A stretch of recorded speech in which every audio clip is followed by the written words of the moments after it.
Oh, hey, what are you guys doing in my spice rack? So weird. Well, welcome to part two of my Nanoleaf adventure. If you haven't seen part one, there's a lot of like showing setup and stuff like that. Not going to be so much showing setup in this one, just going over a general overview of all of the products that I've gotten. Well, specifically the ones you haven't seen in part one. So we're going to be talking about the 4D, and we're going to be talking about black shapes, and then just some general things about Nanoleaf that I like, and some things that have really turned me off to the brand and kind of made me regret a little bit of my decision to go with Nanoleaf. By the way, these lights are all Nanoleaf, and currently they're on a nice dedicated warm setting, one of the reasons why I got them. However, much like a lot of complaints you're going to hear me talk about later, the software on the app, I have never been, they're all grouped together. I have never been, I can set them to do a pretty color show that you're about to see in a little bit. I can never get them to go back to white without just clicking each individual bulb and resetting them. And for smart lighting, one of the things you're always looking for is like time and convenience. So that's one of those like little things where it's like obnoxious, because it's something I can get my like waves balls, bulbs, not balls, not my balls, not waving at my balls, waves bulbs to do pretty easily, and that brand is dirt cheap, but more on that later. First, let me just take you through a general overview of kind of the flow of my Nanoleaf stuff currently. Here we have the custom light bar I made using the Nanoleaf LED strings going down the hallway. More on that was in the part one video. The elements, more on that was in the part one video. The light bulbs with the very interesting shape that I don't think it's going to focus and show you. More on that was in the part one video. The outdoor porch lights, again, more on that I believe was in the part one video.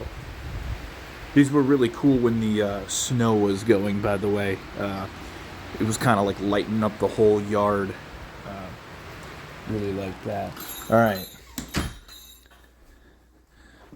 Now for the black shapes, which are, oh, for some reason they are responding to my voice. I wasn't planning that, but a nice feature of them. Now these you won't have seen in the part one video, and you really won't see them in the part two video outside of right now that I'm talking about them. I did film something for this. It's on my Instagram and my TikTok.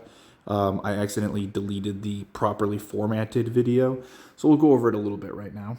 All right, so knowing that I was doing this theme in the garage of black, I saw on the Call of Duty bundle these black shapes, which I thought like when they're off, they would blend in really well with the black that I did. And I mean, you know, it's serviceable. It's not like, you know, it's not like perfectly blended in, but you know, it works really well, I think. Anyway, we don't need to dwell much on those. Like I said, I do have an installation video for these. Again, much like everything that I enjoy about Nanoleaf, it has the push button on it, so even when it's not connecting, more on that later, you can still turn it on and go through the scenes with it not being connected to the app. Also in the Call of Duty bundle was the TV 4D, which I did not show in the walkthrough. We'll do a little bit more in depth on the 4D next. Let's go to the bedroom.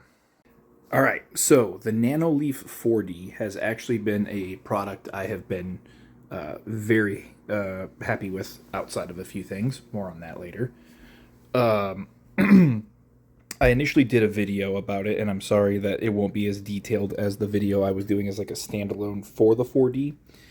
But it comes with these little corner brackets.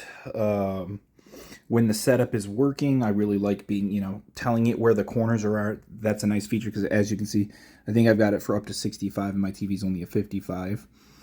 So I have this running across, which kind of throws off where the corners would be. So having that like manual set point is nice. Against the green wall, the colors don't always necessarily show up great, but they do show up at the top pretty well.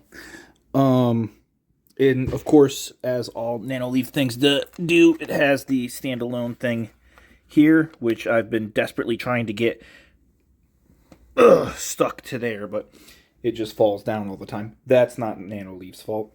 It came with its own good stickies for the back of there. That was nice. The only issue I'm currently having is I did not actually... So, it doesn't really like an OLED. And to top off that it... Like, the OLED hasn't been conducive to it. I didn't know I still had plastic on the back that I never took off. So, the weight of it is kind of pulling down the plastic. Now, of course, you can just set this to do a light show. It does have a cinematic and a vivid mode. I highly recommend the cinematic mode because, like, when you're watching I did a scene that was like a Dark Knight war scene. Not Dark Knight as in Batman, but dark at night war movie scene. And in vivid mode, it was pretty much always lit up and flashing with the explosions and gunfire.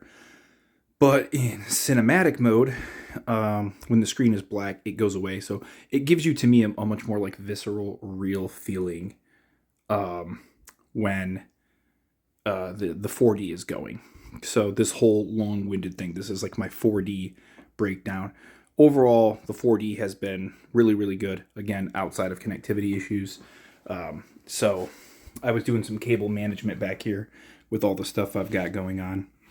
And I unplugged it after turning it off to route it and zip tie the extra slack.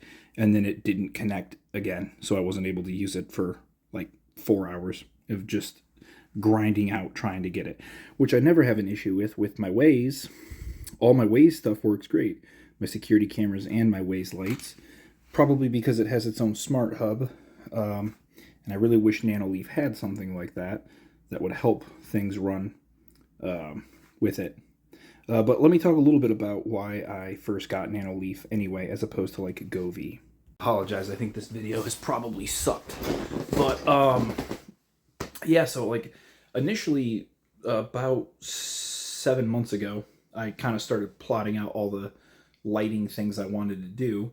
And I was mainly looking at Govee and Nanoleaf. And Govee is sold everywhere. That's a great advantage. Like Lowe's has it, Home Depot has it, Amazon has it, has sales all the time. The sales for Nanoleaf kind of suck. But ultimately, like, they both have a few unique product options. And in fact, I believe Govee just got an HDMI plug-in version of the 4D, which could have been a game changer for me a few months ago had I known that product was coming out. But like I said, there were a few things that, like, when it came to the unique selections, I kind of liked what was going on with Nanoleaf, and the reviews were pretty good, although most of them were kind of old reviews. From what I understand, software and the app and stuff used to work a little bit better before they did something, and I guess now it's not as great or as good. Not as great. Yeah, so I ended up going with Nanoleaf. I liked the dedicated whites. The build quality seemed good, and I like having those remote controls that kind of come off the power cable so that when connectivity goes down, which goes down all the time, I can just use the controller and then everything works great. I think I've said that like at least 2 times in this video, and I'm probably going to say it again. So overall, though, like just in general, I have really, when the Nanoleaf stuff is working and when the app is working, it has been great. But I'm going to go down to Kitchen Chad to talk about some of the things that I don't like. This is a salad I like to make. A lot of spinach and chicken and ranch and Caribbean jerk. All right, so let's talk about those negatives now.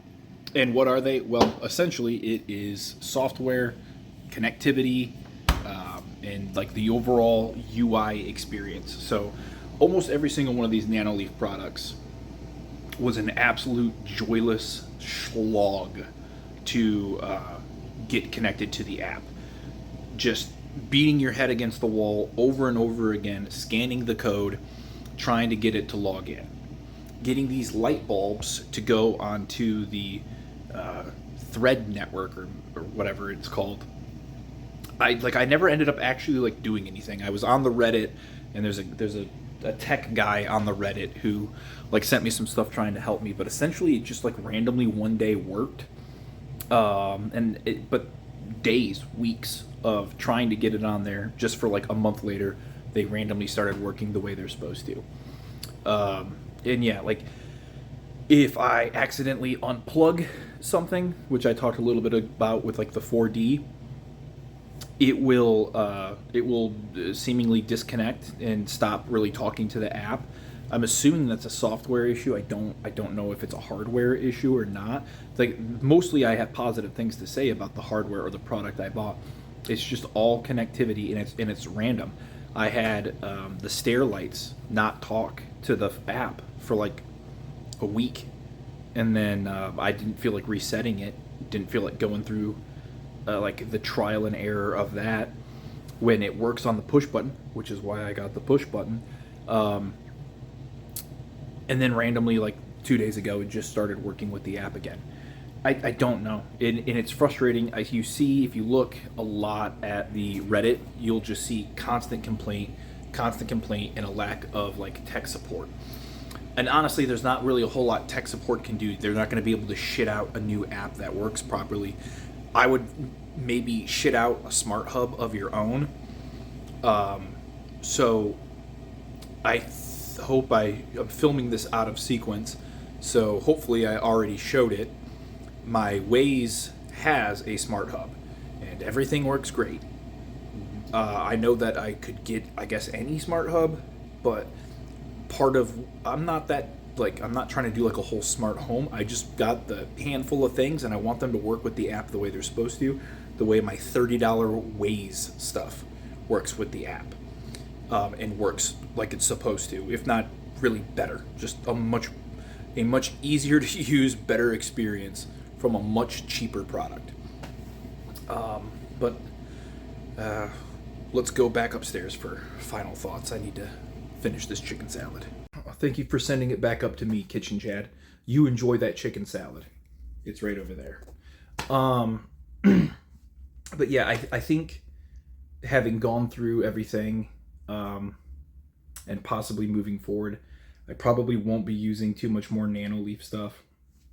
There are cheaper options, and I don't have any personal experience with Govee, but Govee might be a way I go in the future. If not, just getting like the Waze product selection isn't great, and it's definitely not as advanced or cool, but it does always work off that smart hub, and I never have any issues with it. And so yeah, that's kind of, sorry this video kind of sucked. Probably wasn't as good as my part 1 video, which had a lot more of like the breakdown of like installing things. I actually, I had filmed better videos, and then I got very angry the last time the 4D disconnected, and I deleted everything. And then while griping on Reddit, a couple of people said to make the final thoughts video, so I'm just making the final thoughts video to appease the one person that's interested in my YouTube channel. But yeah, so thanks for watching. Kisses, and maybe we'll do an update a year down the road with some other Nanoleaf projects. I'm trying to build a patio, and I was thinking about doing some more lighting on a patio, and we'll see what I end up going with there.